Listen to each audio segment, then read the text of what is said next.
诸神万界，岁月如梭。随着时间一天一月一年又一年的过去，万界渐渐的也发生了一些的变化。特别是神元宫和丹神塔作为神州之地中的超神巨擘势力，如同两颗璀璨星辰，对于诸神万界中的一丝风吹草动都为比较的敏感，并引起关注。神州极北之地，运仙峰之巅，石径蜿蜒，古木参天，曾经这里有着无尽磅礴的浑厚气运云雾缠绕，如今却云雾散尽，磅礴之气不复存在，只留下风的呢喃和松涛的低语。然而在这宁静之中，却暗藏着风雨欲来的征兆。这便是万界的变数在悄然滋生。所以作为神州顶尖的存在，神元宫的感应如同细丝般紧绷，任何微小的波动都难以逃过他们的察觉。元尊周元，一位在岁月长河中沉浮的大能者，其实力之强，就连神器联盟盟主都不敢与他正面交锋。元尊的目光坚定而深邃，仿佛能穿透虚空，洞悉一切隐秘在这数年的时光里。他经过无数个昼夜，搜集了所有细微线索，依旧无法找到万界变数有关源头的真相。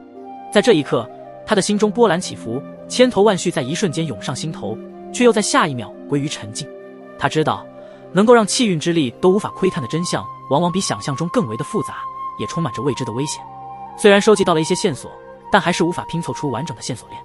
元尊在凭借着这些部分线索去探查这位变数源头时，他以神圣的气运之力穿越了无数个未来的时间轴，却始终无法揭开变数源头的神秘面纱。为何变数源头无法追溯其真相？元尊正在试图穿透那层不可逾越的迷雾，而每当最快窥探到真相时，那一道神影却是再一次出现。神影也发现了他的气运之力，伸出自己的巨手，释放出一道恐怖的力量，直接将元尊的气运之力所击溃，使得未来的画面受到了模糊，并而消失不见。紧接着，元尊一试再试，却发现与前几次不同，变数源头的信息如同被无形之力抹去，任凭元尊如何追溯未来，都只得到一阵阵回音与虚无。这种前所未有的挫败感让元尊的心中泛起涟漪，他的眉头紧锁，神色凝重。他意识到，那位神影就是推动万界变数的关键。运势盘龙已经化成人形的模样，他的样子与元尊一模一样。如果不仔细的去发现，根本就发现不了他就是元尊，而并不是运势盘龙。运势盘龙来到了元尊的身边，道：元，没用的，对方拥有神之位格，以目前的气运之力，根本不足以与对方的力量发生抗衡。真相明明就在眼前了，但依旧无法窥探到真相，明明就差这最后一步就能够知晓一切了。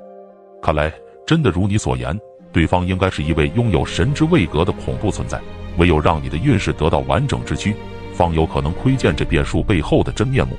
对了，宫中好像得到混元魄的下落了。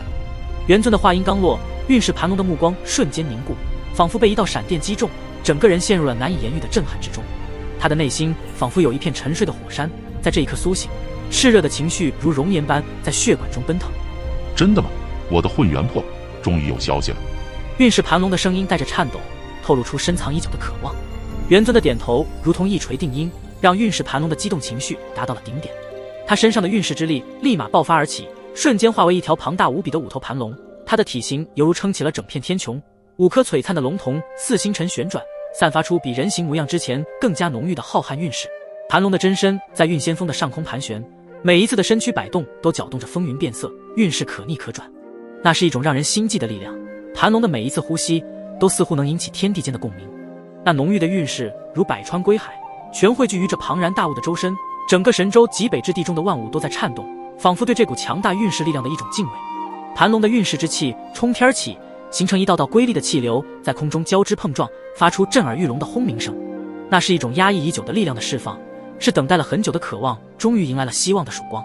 运仙峰之巅，雷鸣声与风啸声交织，构成了一幅震撼人心的场面。神元宫中的众弟子们纷纷抬头仰望，只见一条拥有5个头的盘龙在云端舞动，那是一场只属于盘龙的独舞，是对自己完整力量的颂歌。盘龙大人竟然主动显现出了真身，真是难得一见啊！众弟子们都感到震惊无比。平日里温文儒雅的盘龙大人，还有如此激情的一面。而此时，几道倩影站在一座神圣的宫殿之前，他们的脸上也露出了淡淡的微笑。这几道倩影原本就是绝世极品，如今他们的脸上又带着诱人甜美的笑容时，那绝美下的容颜简直倾国倾城。难得看到盘龙如此激动，想必应该是周元跟他说了混元魄的下落了。混元魄原来如此，难怪他会如此的兴奋，直接显化真身。这性格有时候还真和周元一模一样。这3道倩影之间的交谈也是充满着不同韵味之语。